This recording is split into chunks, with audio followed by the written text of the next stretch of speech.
The cold steel of a wanted poster fluttered in the wind as Olivia Lockhart stared at her own face, the words, "dead or alive," emblazoned above a reward that would tempt even the most honorable man in the Montana Territory.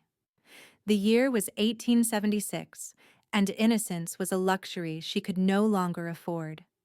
The wind whipped through the dusty streets of Silver Creek as Olivia adjusted her worn hat lower over her face. 3 days on the run had left her clothes stained with dirt and sweat, her once fine dress now a shadow of its former elegance. She needed shelter, food, and most importantly, a place to hide before the bounty hunters caught her scent again.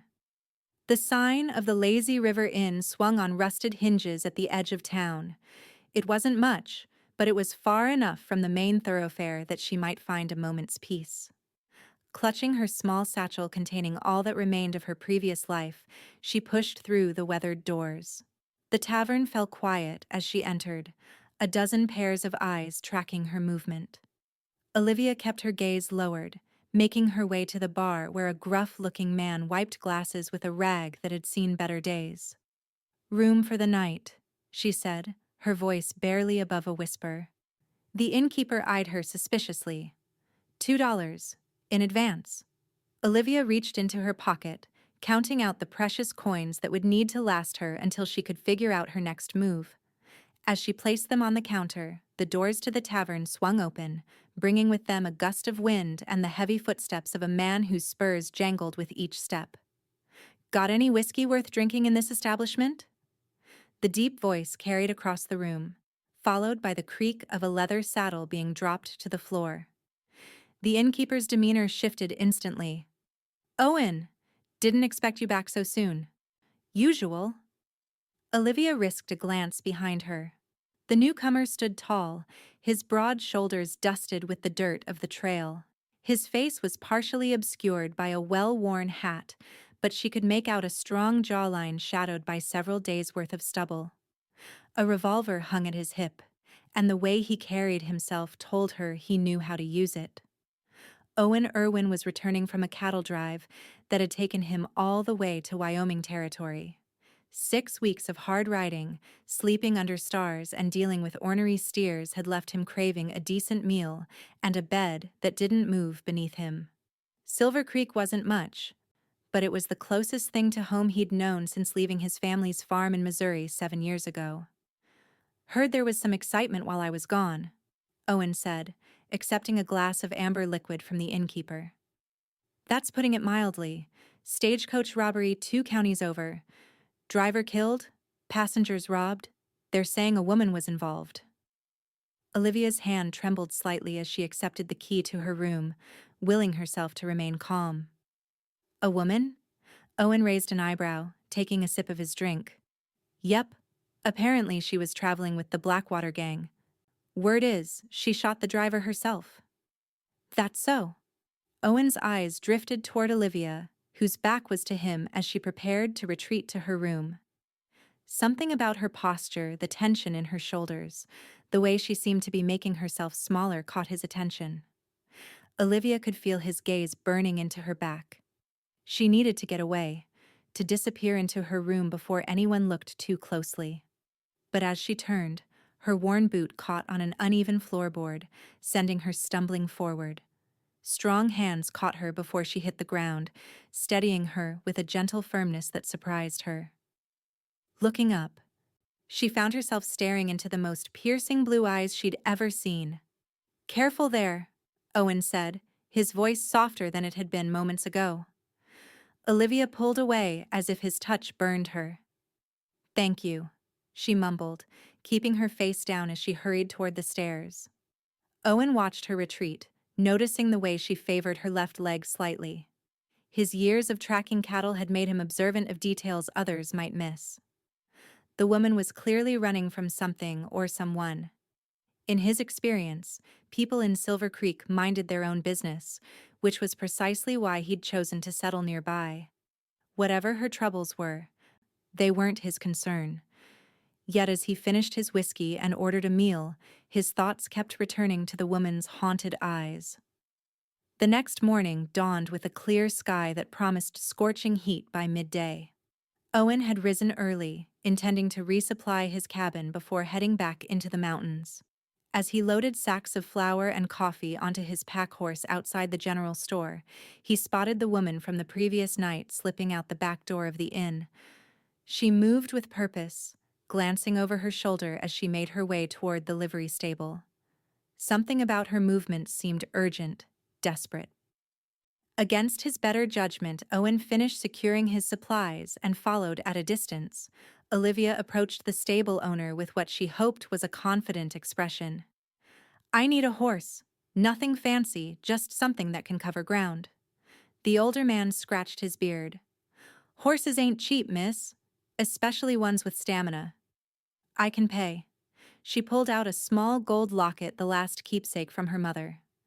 The pain of parting with it stabbed at her heart, but freedom was worth more than memories.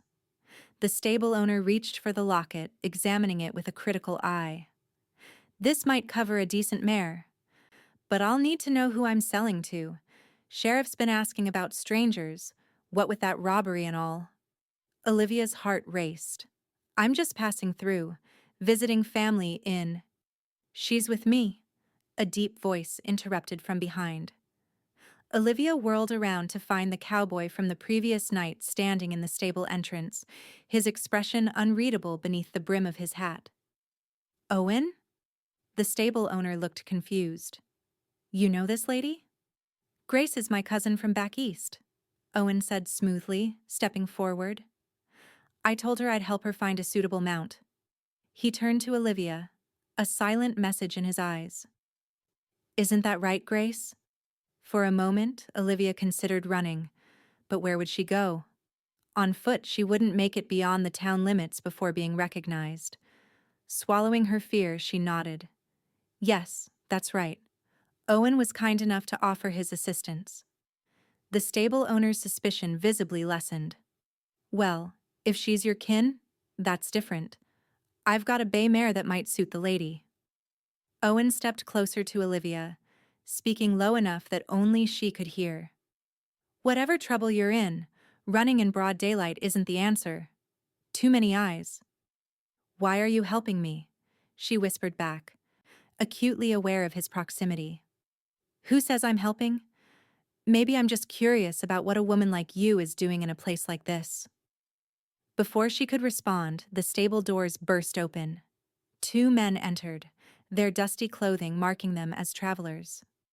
The larger of the two carried a rifle, while his companion's hand rested on the revolver at his hip. "We're looking for a woman," the armed man announced, his gaze sweeping the stable until it landed on Olivia. "About your size, miss? Brown hair? Green eyes?" Olivia felt her blood turn to ice. Bounty hunters. They'd found her faster than she'd anticipated. Owen moved casually, positioning himself slightly between Olivia and the newcomers. "Something I can help you gentlemen with?" The smaller man stepped forward, his hand still hovering near his weapon. "This doesn't concern you, cowboy. We're just having a conversation with the lady."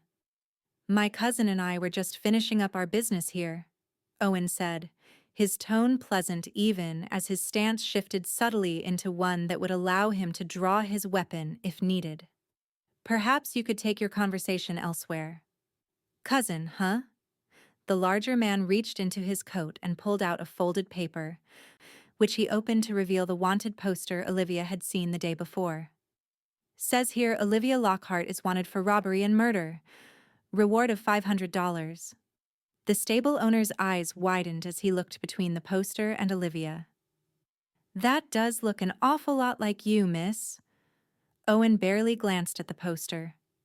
"A passing resemblance, perhaps. But I can assure you my cousin Grace has been with family in Boston until just recently." The bounty hunter sneered. "Then you won't mind if we ask the sheriff to sort this out?" "Actually," Owen said, his hand moving casually to rest on his holster, "I would mind. My cousin and I have a long journey ahead of us, and we'd prefer not to be delayed by mistaken identity." The tension in the stable was palpable, each man measuring the others, calculating odds and outcomes. Olivia held her breath, knowing that if shooting started, innocent people could be hurt because of her. "Wait," she said suddenly, stepping forward despite Owen's attempt to keep her behind him. "I'll go with you to see the sheriff. If this is all a misunderstanding, it's better to clear it up now." Owen shot her a sharp look, but she met his gaze with a determined one of her own. She couldn't let him risk his life for a stranger, especially a stranger who might actually be guilty of the crimes she was accused of. The larger bounty hunter smiled triumphantly. "Smart choice, miss." As they moved toward the stable exit, Owen's voice stopped them. "I'll be coming along as well." His tone left no room for argument. Family looks after their own. The walk to the sheriff's office was the longest of Olivia's life. Each step felt like moving through molasses, bringing her closer to a fate she'd been desperately trying to escape. The bounty hunters flanked her, while Owen walked beside her, his presence both comforting and confusing. Why would this stranger risk himself for her? The sheriff's office was a small wooden building at the center of town. As they approached, Olivia noticed a crowd forming around the jailhouse. A murmur ran through the onlookers as they recognized the bounty hunters and their quarry. Sheriff Thomas Morgan stood on the steps of his office, observing their approach with narrowed eyes. He was an older man, his mustache more gray than brown, but he carried himself with the confidence of someone who'd seen his share of trouble. "What's all this about, Fletcher?" he asked the larger bounty hunter. "Got your murderer right here, Sheriff," Fletcher replied, pushing Olivia forward slightly. "Olivia Lockhart of the Blackwater Gang, wanted for the stagecoach robbery and murder of a driver." Sheriff Morgan studied Olivia carefully, then looked at the wanted poster Fletcher handed him. "Resemblance is strong," he admitted. "She's not who they think she is," Owen interjected, stepping forward. "This is my cousin, Grace Lawson. She's just arrived from Boston." The sheriff's eyebrows rose as he regarded Owen. "That right, Owen? You vouching for this woman?" "I am." Morgan rubbed his chin thoughtfully. "You understand what that means? If you're wrong or lying, you could be charged as an accomplice after the fact." Owen nodded once, his expression serious. "I understand." Fletcher spat on the ground in disgust. "This is nonsense, look at her. It's the same woman from the poster." "I'll be the judge of that," the sheriff said firmly. He gestured toward the jailhouse. "Let's continue this inside. No need to make a spectacle." As they entered the small office, Olivia's mind raced with possible escapes, but each scenario ended with either capture or Owen being hurt. The thought of the latter troubled her more than she cared to admit. Sheriff Morgan sat behind his desk, studying both the poster and Olivia. "The resemblance is striking," he finally said, "but I've known Owen Irwin for 5 years, and he's never given me reason to doubt his word." Fletcher slammed his fist on the desk. "This is ridiculous. We tracked her from Coyote Springs. The bartender there positively identified her as traveling with the Blackwater Gang." "Is that true?" the sheriff asked Olivia directly. She swallowed hard, aware that her next words could send her to the gallows or implicate an innocent man who, for reasons she couldn't fathom, had chosen to help her. "I've never been to Coyote Springs," she said, meeting the sheriff's gaze steadily. "I arrived on the eastbound stage 3 days ago to visit my cousin." The sheriff leaned back in his chair, studying her. "Do you have any proof of your identity? Papers? Letters?" "Her belongings were stolen on the journey," Owen cut in. "That's why I've been helping her get settled." Morgan sighed heavily. "This puts me in a difficult position. I can't simply ignore a wanted poster, but I also can't arrest a woman based solely on resemblance, especially when a respected member of this community vouches for her." Fletcher's partner, who had been silent until now, leaned forward. "What if we brought in someone from the stagecoach? A passenger who saw the robbery? They could identify her one way or another." "That's reasonable," the sheriff agreed. "There's a survivor recovering at Doc Miller's place on the edge of town. man named Henderson, shot in the shoulder during the robbery. He turned to Olivia and Owen. Would you consent to letting him take a look at you, miss? If he doesn't recognize you, these men will have to move on. Olivia's heart thundered in her chest. This was it, the moment of truth. If this Henderson had been on the stagecoach, he would surely recognize her. But refusing would be as good as admitting guilt. Of course, she said, her voice surprisingly steady. I have nothing to hide. The sheriff nodded, rising from his chair. Fletcher, you and your partner stay here. Owen, you can accompany me and the lady to Doc's place. As they left the jailhouse, Owen moved close enough to speak privately to Olivia. Whatever happens, don't run. It'll only make things worse. Why are you doing this? She whispered back. You don't know me. You don't owe me anything. Owen's expression remained impassive as they walked through town under the curious stares of the locals. Let's just say I know what it's like to be judged unfairly. Besides, I've got good instincts about people. You don't strike me as a cold-blooded killer. Maybe your instincts are wrong this time, she replied, her voice barely audible. He gave her a sidelong glance. Guess we'll find out soon enough, won't we? Doc Miller's house sat on a small hill overlooking the town. It was a modest two-story building with a wraparound porch where patients often sat to take in the fresh air during recovery. As they approached, Olivia noticed a man reclining in a chair, his arm in a sling. Her step faltered. That him? Owen asked the sheriff. Morgan nodded. Joseph Henderson, banker from Helena. He's the only survivor well enough to talk. The other passenger is still unconscious. Henderson looked up as they climbed the steps, his expression curious. Then his eyes fell on Olivia, and she saw the exact moment recognition dawned on his face. His features contorted with fear and anger. That's her, he exclaimed, struggling to rise from his chair. That's the woman who was with the robbers. Sheriff Morgan's hand moved to his gun. You're sure, Mr. Henderson?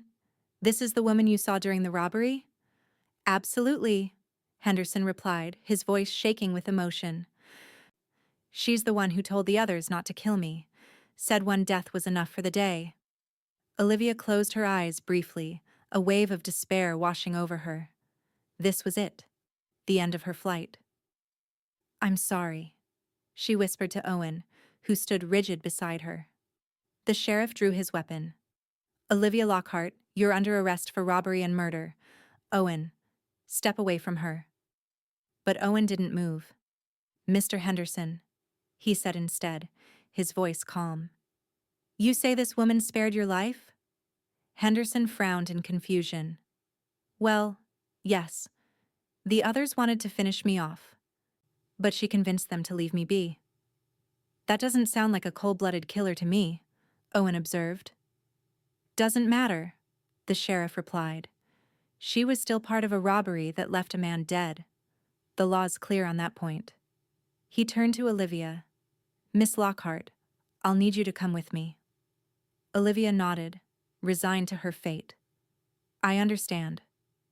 As the sheriff moved to cuff her, Owen spoke again. Sheriff, what if I posted bail? She'd be my responsibility until the circuit judge arrives. Morgan laughed incredulously. Bail? For murder? Even if I could set bail, which I can't without a judge, it would be more money than you'd see in 10 years, Owen. Then at least let me speak with her privately before you take her in, Owen requested. As a courtesy. The sheriff hesitated, then nodded. 5 minutes. But I'll be watching from the porch. Once the sheriff had moved a discreet distance away, Owen turned to Olivia. Tell me the truth. Did you kill that driver? Olivia looked up at him, tears threatening to spill from her eyes. No, I swear it. But I was there. I was with them. Her voice broke. My brother joined the Blackwater gang last year. When our farm failed, he convinced me to come with him, said they'd take care of us. I didn't know they were planning to rob the stage. By the time I realized what was happening, it was too late. Your brother? He one of the gang members? She nodded. Garrett. He's my only family. When the shooting started, I begged them to stop. The driver was already dead. I couldn't save him, but I could try to save the passengers. A tear slipped down her cheek. Now Garrett's probably dead too. The posse caught up with the gang at the border. I only escaped because I'd gone to the river to fetch water. Owen studied her face intently. If what you're saying is true, you're an accessory, not a murderer. That's still serious, but it might not mean hanging. It doesn't matter, she said bitterly. No one will believe me. I'm just the female outlaw who helped rob a stagecoach. I believe you, Owen said simply. Before Olivia could respond, the sheriff called from the porch. Time's up. As Morgan led her away, Olivia took one last look at Owen Irwin, memorizing the face of the man who'd shown her kindness when the rest of the world saw only a criminal. The jail cell was small and sparse, containing only a narrow cot and a chamber pot. The sheriff had at least given her the dignity of being the sole occupant, the adjacent cells empty of the usual drunks and troublemakers. As night fell, Olivia sat on the cot, her back against the cold stone wall, listening to the sounds of the town settling down for the evening. She thought of Garrett, wondering if he had indeed perished in the shootout with the posse, or if he was in a cell similar to hers somewhere across the territory. Their parents would have been devastated to see what had become of their children. The outer door of the jailhouse creaked open, and Olivia tensed, expecting Fletcher or his partner coming to gloat over their captured bounty. Instead, Owen's tall figure appeared, followed by the sheriff. 15 minutes, Morgan said gruffly. No longer. Owen nodded, waiting until the sheriff had retreated to his office before approaching Olivia's cell. Brought you some food, he said, passing a bundle through the bars. Sheriff's cooking leaves something to be desired. Olivia accepted the package, finding bread, cheese, and dried apple slices inside. Thank you, she said, genuinely touched by the gesture. But why are you still here? You've done enough. More than enough. Considering I lied to you. Owen leaned against the wall opposite her cell. You didn't actually lie to me. I called you Grace. You just didn't correct me. Despite everything, a small smile tugged at her lips. A technicality. Besides, he continued, I've been thinking about your situation. The circuit judge isn't due for another 2 weeks. That gives us time to build a defense. Us? Olivia set the food aside, moving closer to the bars. There is no us, Mr. Irwin. You're a respectable rancher, and I'm a woman facing the gallows. The best thing you can do is distance yourself. Owen crossed his arms, studying her with those penetrating blue eyes. I've never been one to do the best thing according to others' opinions, Miss Lockhart. Olivia, she corrected softly. If you're going to involve yourself in my disaster, you might as well use my name. Olivia, he repeated, and she was surprised by how pleasant her name sounded in his deep voice. Tell me more about your brother and how you ended up with the Blackwater gang. She hesitated, then realized she had nothing to lose by sharing the truth. Garrett was 4 years older than me. After our parents died, we tried to keep the farm going, but drought hit 3 seasons running. When the bank foreclosed, Garrett fell in with bad company. He met Richard Blackwater in a saloon, came home talking about easy money and adventure. And you went along with it? Olivia sighed, running a hand through her tangled hair. Not at first. I wanted to find honest work, maybe as a teacher or shopkeeper. But Garrett was persuasive. Said we'd just travel with them for a while, see the country, that they were just gamblers and horse traders. She laughed bitterly. I was naive. When did you realize the truth? About 2 months in, I overheard them planning a robbery, a small general store in a mining town. I confronted Garrett, told him I wanted no part of it, but he convinced me to stay. Said we'd save up enough money to start over somewhere else, somewhere honest. Her voice grew quieter. Each time, it was going to be the last job. Until the stagecoach. Owen was silent for a moment, processing her story. And you never participated in the robberies? She shook her head emphatically. Never. I cooked for them, mended clothes, kept the camp. But I never held a gun on anyone.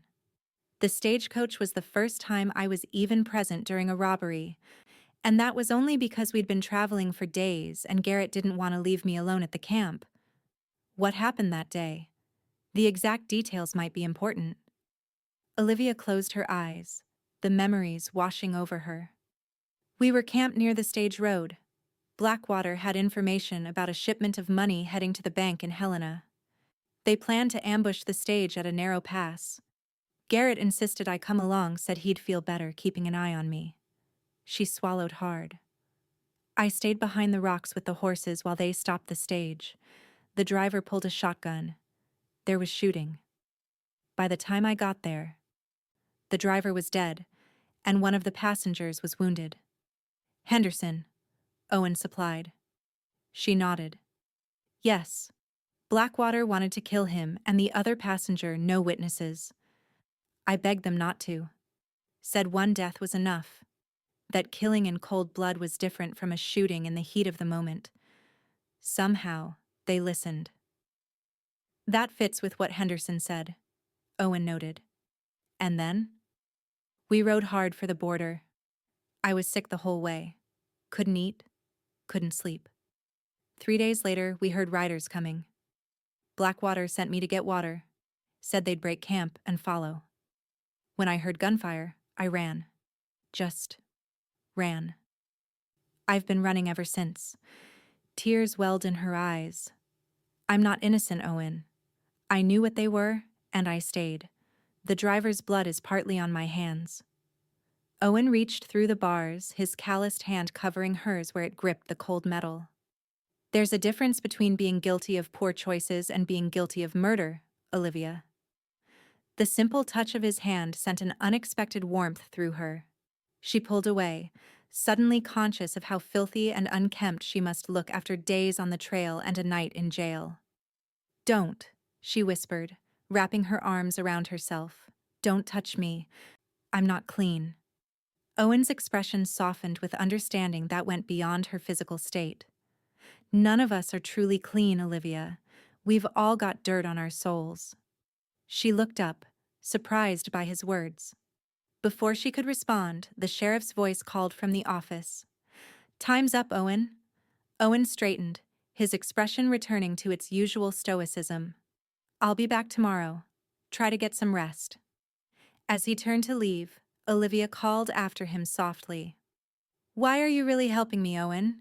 He paused, glancing back over his shoulder. Let's just say I know something about being in the wrong place with the wrong people. Some of us deserve a second chance to prove who we really are. With that cryptic statement, he was gone, leaving Olivia alone with her thoughts and the lingering warmth where his hand had touched hers. The next few days established a routine. Owen would visit in the morning, bringing fresh food and news from town. He'd return in the evening to discuss strategy for her defense. Despite Sheriff Morgan's initial reluctance, he'd agreed to let Owen act as Olivia's advocate until the circuit judge arrived, a concession likely influenced by the respect the lawman held for the rancher. Fletcher and his partner had departed for the territorial capital, eager to claim their portion of the reward money and potentially bring back an expedited order for Olivia's transfer to a larger jail. Their absence was a small mercy. Their constant scrutiny had made Olivia feel like an animal in a menagerie. On the 4th day of her imprisonment, Owen arrived with a basket containing not only food, but also a clean dress, soap, and a hairbrush. Mrs. Peterson from the boarding house contributed these, he explained, passing the items through the bars. She says no woman should be without basic necessities, regardless of circumstance. Olivia fingered the simple blue calico dress with something approaching reverence. Please thank her for me. You can thank her yourself soon enough, Owen replied. I've convinced the sheriff to let you clean up properly. There's a washroom at the back of the jailhouse. True to his word, Sheriff Morgan appeared shortly after with keys in hand. Mrs. Peterson is waiting in the washroom to assist you, he explained gruffly. Don't get any ideas about running. Every exit is watched. Olivia nodded, understanding the warning. Thank you, Sheriff. The washroom was small but clean, with a metal tub already filled with steaming water. Mrs. Peterson, a plump woman with kind eyes, helped Olivia scrub away the grime of her travels and imprisonment, tactfully avoiding questions about her situation. The simple act of becoming clean again restored something in Olivia that went beyond physical comfort, a sense of humanity that had been slipping away in that cell. Dressed in the fresh clothing, her hair washed and braided, Olivia felt almost like her former self as the sheriff escorted her back to her cell. Owen was waiting, his eyes widening slightly at her transformed appearance. Better? He asked, a small smile playing at the corners of his mouth. Much, she admitted. Though I'm not sure why it matters in here. It matters because you matter, he said simply, causing a flutter in her chest that she tried desperately to ignore. Over the following week, Owen's visits became the center of Olivia's existence.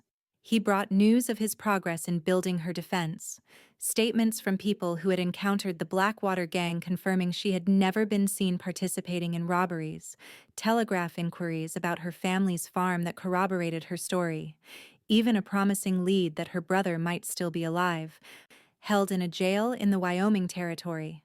But beyond the practical help he provided, Owen brought something else Olivia hadn't realized she was starving for: connection.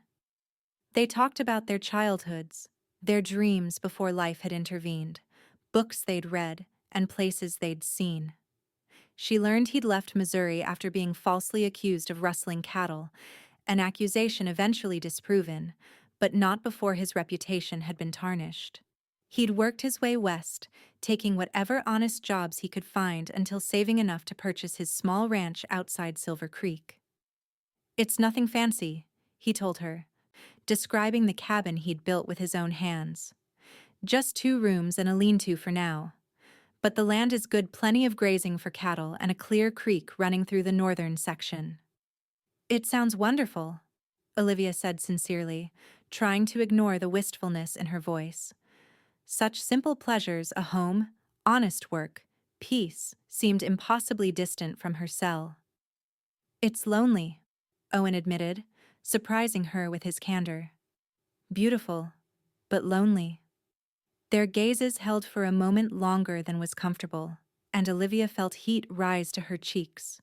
She looked away first, reminding herself of the futility of such feelings. Even if by some miracle she escaped the gallows, she would likely face years in prison. Owen Irwin deserved more than to waste his life waiting for a woman with her history. The day before the circuit judge was due to arrive, Owen came to her cell with determination in his eyes. I have news, he said without preamble. Garrett is alive. He's being held in Cheyenne, awaiting trial with the rest of the gang. Olivia's heart leapt. He's alive? Thank God. Tears of relief sprang to her eyes. Have you been able to communicate with him? Owen nodded. I sent a telegram to the sheriff there. Garrett has provided a sworn statement confirming everything you told me, that you never participated in the robberies, that you tried to leave multiple times, that you saved Henderson's life. Hope bloomed in Olivia's chest for the first time since her capture. Will that be enough? It's a start. Combined with Henderson's statement that you prevented further bloodshed and testimonies about your character from your hometown, we might be able to convince the judge to reduce the charges. Owen's expression grew serious. But Olivia, I need to be honest with you. It's still likely you'll face some prison time. Accessory to robbery and murder, even unwillingly, carries serious consequences. She nodded, reality tempering her brief moment of hope. I understand. Whatever happens, Owen, I can never repay you for all you've done. I don't want repayment, he said softly. Then, as if catching himself revealing too much, he straightened and added in a more businesslike tone. The judge is arriving on tomorrow's stage.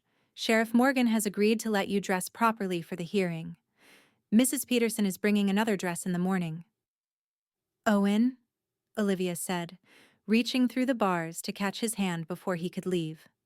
Whatever happens tomorrow, I want you to know that these past days, your kindness, your belief in me when no one else would give me a chance, they've meant everything. He looked down at their joined hands, then back to her face. Something unspoken passed between them, a current of feeling neither was ready to name. Try to get some sleep, he finally said, his voice rough with emotion. Tomorrow will be a long day. Judge Harrison Prescott arrived on the afternoon stage, a stern-faced man with a reputation for fairness that preceded him throughout the territory. The hearing was to be held in the town meeting hall, the jailhouse being too small to accommodate the curious citizens of Silver Creek who had taken a keen interest in Olivia's case.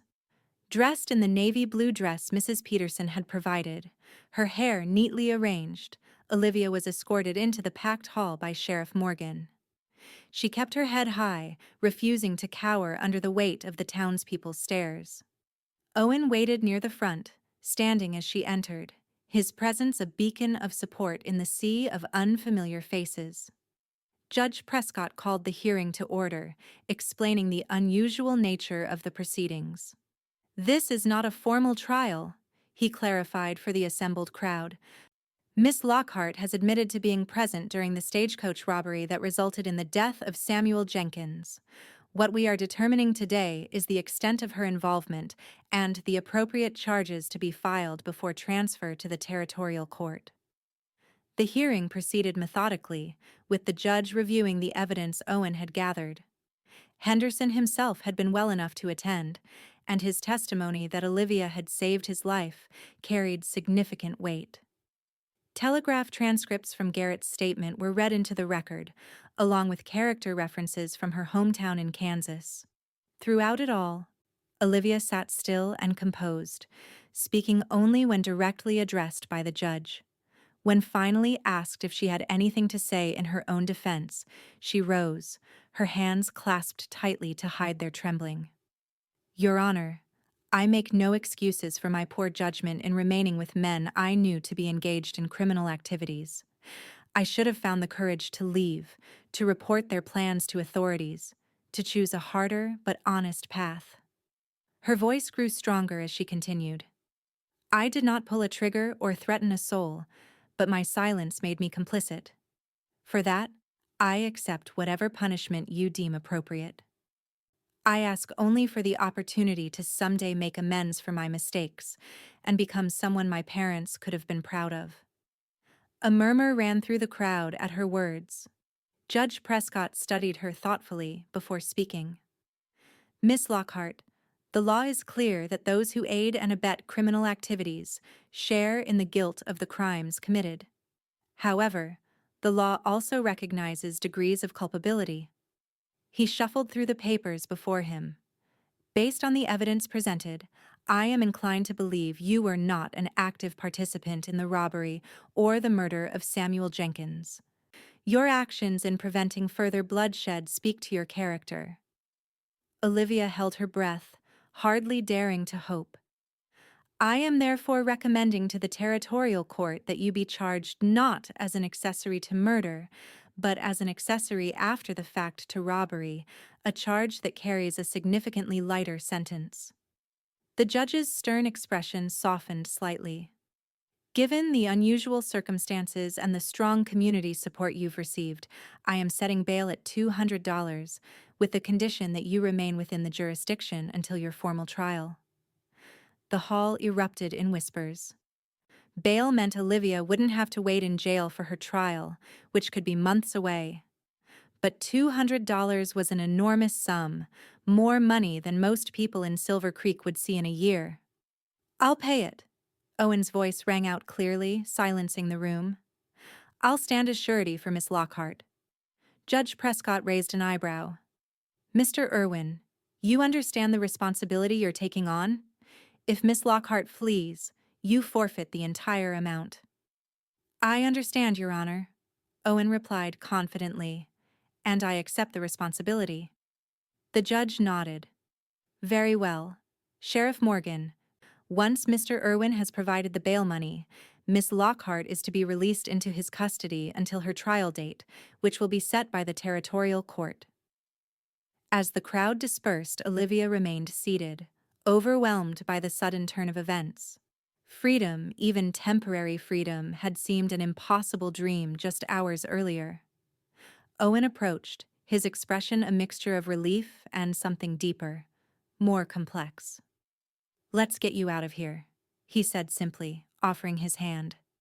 The paperwork took an hour to complete, during which Owen paid the bail amount in cash, a sum that represented most of his savings. By late afternoon, Olivia stood outside the jailhouse, breathing the fresh air of freedom for the first time in nearly 2 weeks. What happens now? She asked, suddenly uncertain. Now, Owen said, leading her toward where his horses were tethered. We get you settled. Mrs. Peterson has offered you a room at her boarding house. That's very kind of her, Olivia said, though the thought of facing the town's scrutiny day after day filled her with trepidation. Owen seemed to sense her hesitation. Or there's another option. My neighbor, Mrs. Winters, is a widow who lives about a mile from my place. She's looking for help with her garden and chickens. The work isn't difficult, and she has a small cabin on her property where her son used to live before moving to California. You think she'd hire someone like me? She's already agreed to it, Owen replied. I spoke with her last week. Explained your situation. Eleanor Winters isn't one to judge others harshly.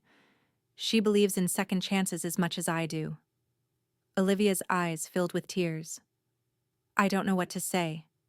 You've done so much for me already. Say yes, he said simply. The cabin needs some work, but it's private.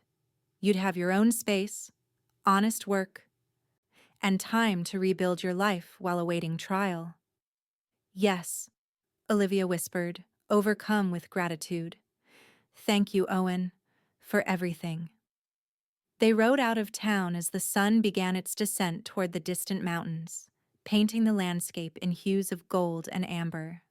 Olivia, riding the bay mare the stable owner had finally sold her, with Owen negotiating a fair price, felt a lightness she hadn't experienced in months. The weight of her past still hung heavy, but for the first time, she could envision a future beyond it. Mrs. Winters proved to be exactly as Owen had described, a no-nonsense woman in her 60s, with silver hair and keen eyes that missed nothing. She welcomed Olivia without preamble, showing her the small cabin that would become her home. It was simple.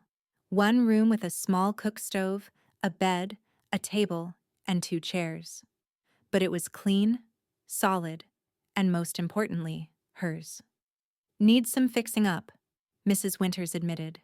But Owen says he'll help with the repairs. Roof leaks in one corner when it rains hard.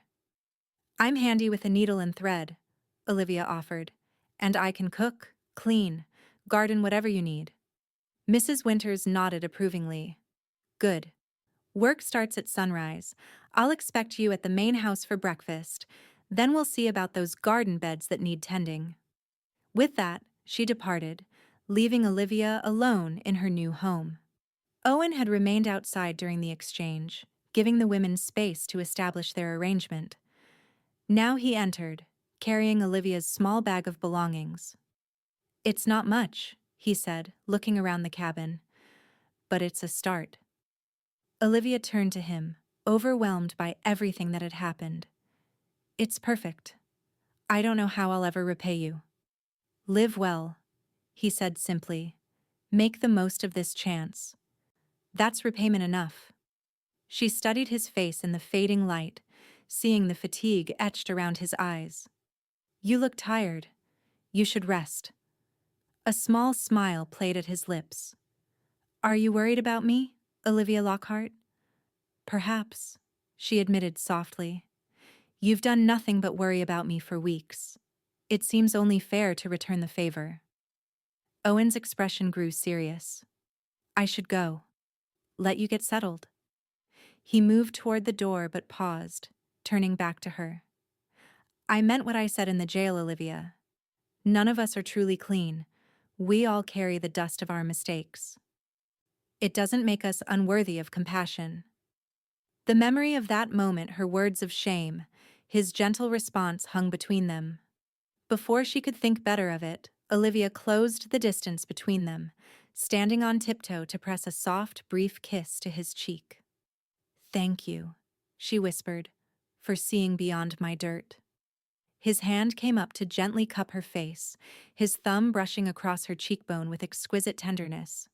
For a heartbeat, they stood frozen in the moment, possibilities unfurling between them like wildflowers after rain. Then Owen stepped back, his hand falling to his side. Good night, Olivia, he said, his voice rougher than usual. I'll check on you tomorrow. As the door closed behind him, Olivia pressed her fingertips to her lips, wondering at the fluttering in her chest and the warmth that lingered on her skin where he had touched her. The weeks that followed established a new rhythm to Olivia's life. She rose with the sun each morning to help Mrs. Winters with breakfast, then spent her days tending the garden, caring for the chickens, and helping with whatever household tasks needed attention. The work was honest and satisfying, allowing her hands to stay busy while her mind processed all that had happened. Mrs. Winters proved to be a font of practical knowledge and surprising compassion. She asked few questions about Olivia's past but offered wisdom when needed. Life's too short to spend it looking backward, she said one afternoon as they shelled peas on the porch. The only direction worth focusing on is forward. Owen visited regularly, first to repair the cabin's leaky roof and broken window, then to help with other projects around the Winters property. He brought news from town, books from his own small collection, and increasingly conversation that had nothing to do with her legal troubles. They discussed everything from favorite constellations to childhood memories to philosophical debates about books they'd both read. Each visit deepened the connection between them, a quiet understanding blooming like the wildflowers that dotted the meadows surrounding Mrs. Winters's land. Yet both carefully maintained a certain distance, aware of the uncertain future that loomed with Olivia's upcoming trial. A month after her release on bail, Olivia received a letter from Garrett, forwarded by the sheriff. Her hands trembled as she read her brother's cramped handwriting, tears flowing freely at his expressions of remorse and his desperate pleas for her forgiveness. He blames himself, she told Owen that evening as they sat on the small bench outside her cabin, watching the sunset paint the sky in vivid streaks of pink and orange. Says he'll never forgive himself for dragging me into this mess. Owen was silent for a moment, his gaze fixed on the distant mountains. Will you forgive him? I already have, she said without hesitation. He's my brother. He made terrible choices, but so did I. I could have left a dozen times, could have sought help from authorities. I chose the easier path of staying, of pretending I wasn't really involved because I wasn't holding the gun. That's a remarkable perspective, Owen observed. Many would find it easier to place all the blame on others. Olivia shrugged. Blame doesn't change what happened. It certainly won't bring back that poor driver. She sighed, folding the letter carefully. Garrett will likely spend years in prison. The judge there was not as understanding as Judge Prescott. And how do you feel about the prospect of your own sentence? She considered the question seriously. Afraid, she finally admitted. Not of prison itself, but of losing. She gestured vaguely at the peaceful scene around them. This, the chance to build something meaningful. Owen's hand found hers on the bench between them, his calloused fingers intertwining with hers in a gesture that had become increasingly common between them. Whatever happens, Olivia, you won't face it alone. She turned to look at him, her heart swelling with feelings she had tried so hard to contain. Owen, The sound of approaching hoofbeats interrupted her. They both stood as Sheriff Morgan rode into view, his expression grave. Evening, Sheriff, Owen called, stepping forward. "What brings you out this way?" Morgan dismounted, removing his hat. "Evening, Owen, Miss Lockhart." He cleared his throat uncomfortably. "I've received a telegram from the territorial court. There's been a development in your case." Olivia's hand tightened in Owen's. "What kind of development?" "Richard Blackwater has been captured," the sheriff explained. "He was wounded in a failed bank robbery in Colorado. Before he died of his injuries, he provided a full confession, naming all members of his gang and their involvement in various crimes." "And?" Owen prompted when the sheriff hesitated. "According to Blackwater's dying declaration, Miss Lockhart was being held against her will. He stated clearly that she had attempted to leave the gang multiple times, but was prevented from doing so through threats against her brother's life." Morgan looked directly at Olivia. "He confirmed you never participated in any robberies and that you actively tried to prevent the killing of the stagecoach passengers." Olivia felt lightheaded, the world seeming to tilt beneath her feet. "He said that? But why would he?" "Apparently, he had a sister of his own," the sheriff said. "Perhaps in his final moments, he found a shred of decency." "What does this mean for her case?" Owen asked, his voice steady despite the tension Olivia could feel in his hand. Sheriff Morgan allowed himself a small smile. "The territorial prosecutor has reviewed Blackwater's statement alongside the evidence already gathered. Given the circumstances, they've decided to drop all charges against Miss Lockhart. You're free, miss. Completely free." The words seemed to hang in the air, too extraordinary to be believed. "Free?" Olivia whispered. "No trial? No prison?" "No trial. No prison," the sheriff confirmed, replacing his hat. "Judge Prescott will be notified to release your bail money, Owen. Should be available within the week." Owen nodded, though money seemed the least important consideration at that moment. "Thank you for bringing the news personally, Sheriff. Seemed the right thing to do." Morgan tipped his hat to Olivia. "Good evening, Miss Lockhart. I wish you well." With that, he mounted his horse and rode back toward town, leaving Owen and Olivia standing in stunned silence. "I can't believe it," Olivia finally said, her voice barely audible. "After everything, I'm free." Owen turned to her, his blue eyes intense in the fading light. "What will you do now?" The question hung between them, laden with unspoken meaning. With her name cleared, Olivia could go anywhere, start anew without the shadow of her past hanging over her. The world had suddenly opened wide with possibilities.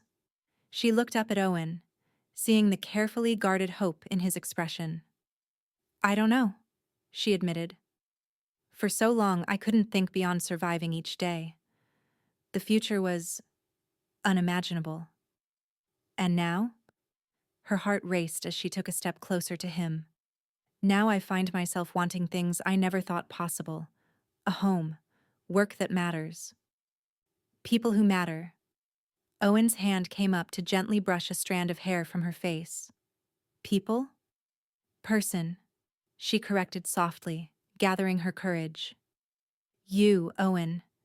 You've shown me kindness when I least deserved it, believed in me when I didn't believe in myself. You've given me back my future." His expression softened, the guard dropping from his eyes to reveal the depth of feeling he'd been concealing. "Olivia," he began, his voice rough with emotion, "I have no right to ask anything of you. Your freedom is yours alone, to use however you choose." "What if I choose to stay?" she whispered.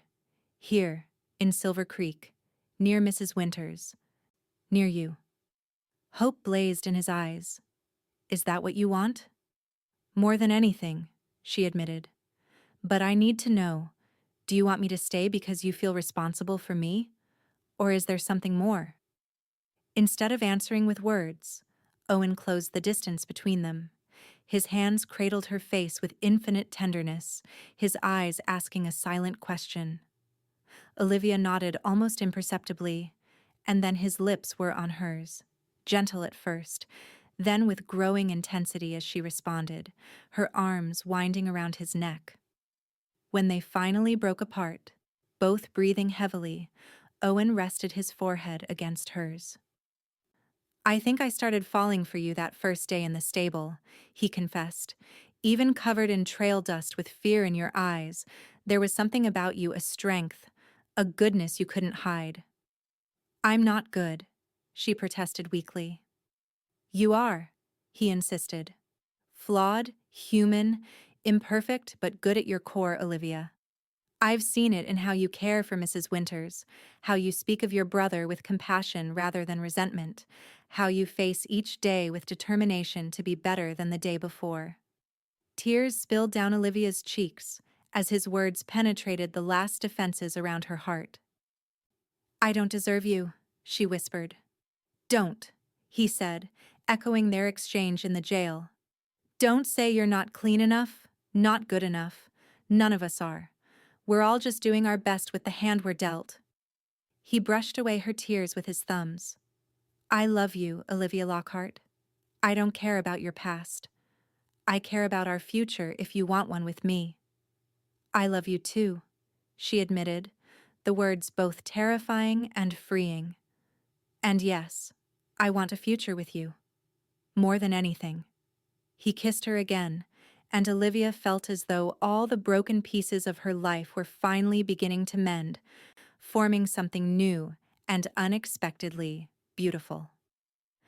The following morning, Olivia told Mrs. Winters the news of both her cleared name and her decision to stay in Silver Creek.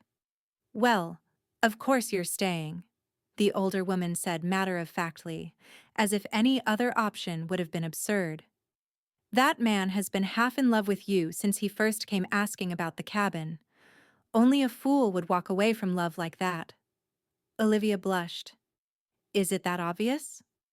Mrs. Winters snorted. "To everyone but the two of you, apparently. Now, about your work here." "I'd like to continue if you'll have me," Olivia interjected. "At least until Owen and I figure out our next steps." The older woman nodded approvingly. "Good. The garden's finally starting to produce properly with your care. Would be a shame to abandon it now." Over the next few weeks, Olivia and Owen carefully navigated their new relationship. He called on her properly, taking her for rides across the rolling hills surrounding Silver Creek, picnicking beside the stream that gave the town its name, and occasionally escorting her to dinner at the hotel in town. Each outing allowed them to learn more about each other, to share dreams and fears, to build a foundation of trust and understanding. The townspeople, initially wary of the woman who had been accused of such serious crimes, gradually warmed to Olivia as they witnessed her hard work and Owen's obvious devotion. Mrs. Peterson invited her to join the ladies' sewing circle, while Doc Miller enlisted her help organizing his medical supplies, having discovered her meticulous nature during her visits to assist Mrs. Winters with delivering baked goods to his patients. 3 months after her name was cleared, Owen took Olivia to a special spot on his property, a gentle rise overlooking a meadow bursting with wildflowers, with the mountains creating a majestic backdrop against the setting sun. "I come here to think," he explained as they spread a blanket on the grass. "When I first bought this land, I'd ride out here and try to imagine what it could become." "And what did you imagine?" Olivia asked, accepting the cup of coffee he poured from a thermos. "A home," he said simply. "Not just a cabin, but a real home. Barns, corrals, good grazing land for cattle, maybe an orchard someday." He glanced at her, a hint of vulnerability in his expression. "Children playing." Olivia's heart quickened at his words. "It sounds wonderful." "It was just a dream for a long time," he continued, setting aside his coffee cup. "But lately, it feels possible. Real." He reached into his pocket and withdrew a small wooden box. "Olivia, I know we haven't known each other long in the usual sense of courtship, but I feel like we've lived a lifetime together in these past months." She held her breath as he opened the box, revealing a simple but elegant gold ring set with a small pearl. "This was my mother's," Owen explained. "She gave it to me before I left Missouri, said to save it for the woman who made me feel at home no matter where I was." He took her hand gently in his. "That's you, Olivia. You've become my home, my heart, my future. I love you more than I thought it was possible to love another person. Will you marry me?" Tears of joy filled Olivia's eyes. "Yes," she whispered. Then louder, "Yes, Owen. 1,000 times yes." He slipped the ring onto her finger, then pulled her into his arms, kissing her with a passion that left them both breathless. When they finally broke apart, he rested his forehead against hers, his smile radiant in the golden light of sunset. "When?" he asked simply. "As soon as possible," she replied without hesitation. "I don't want to wait to begin our life together." They were married 2 weeks later in the small church in Silver Creek, with Mrs. Winters standing proudly as Olivia's witness and the sheriff serving as Owen's best man. The entire town turned out for the celebration that followed, a testament to how completely Olivia had been accepted into the community. That night, as Owen carried her across the threshold of his cabin, their cabin now, Olivia marveled at the journey that had brought her to this moment of perfect happiness. From the depths of despair in that jail cell to the heights of joy in her husband's arms, her life had transformed in ways she could never have imagined. "What are you thinking?" Owen asked as they stood in the center of the main room, his arms still holding her close. "That I'm the luckiest woman alive," she replied honestly. "That somehow, through all the wrong turns and mistakes, I found my way to you."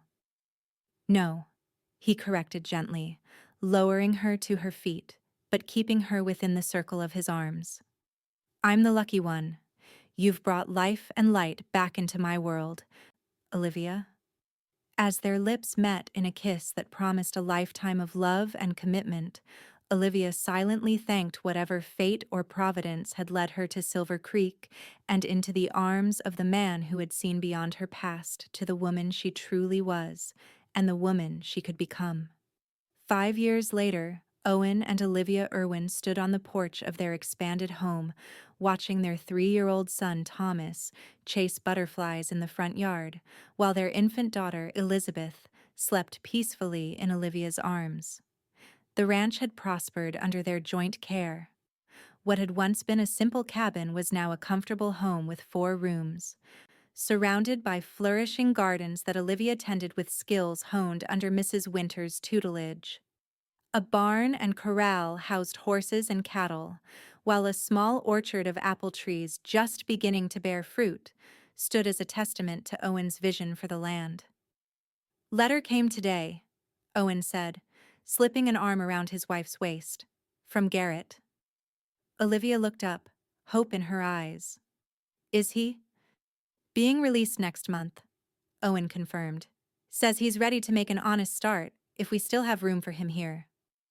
After serving 5 years of his sentence, Garrett Lockhart had earned early release for good behavior, having become something of a model prisoner. Through letters, he and Olivia had rebuilt their relationship, healing old wounds and forging a new understanding. "Of course we have room," Olivia said without hesitation. "We'll need help with the new herd anyway." Their recent acquisition of additional grazing land had allowed them to expand their cattle operation, requiring more hands than just Owen and their one hired man could manage. "You're sure?" Owen asked, studying her face. "He can always stay in town until—" "He's family," Olivia interrupted gently. "This is where he belongs." Owen smiled, pressing a kiss to her temple. "You have the most generous heart of anyone I've ever known." She leaned into his embrace, contentment washing over her. "I learned it from you. You took a chance on me when no one else would." "Best chance I ever took," he murmured, his eyes following their son as Thomas discovered a new treasure in the grass and held it up triumphantly. "Look, Papa!" the boy called excitedly. "I found a rock that looks like a star." "Let me see, Cowboy," Owen called back, stepping down from the porch to examine his son's discovery. Olivia watched them, her heart full to bursting with love for her family. From the darkest moment of her life had come this beautiful new beginning, a home, a purpose, and a love deeper and truer than she had ever dreamed possible. As the Montana sunset painted the sky in brilliant hues of gold and crimson, Olivia remembered that fateful moment in the jail cell when, filled with shame and self-loathing, she had pulled away from Owen's touch. "Don't touch me," she had whispered. "I'm not clean."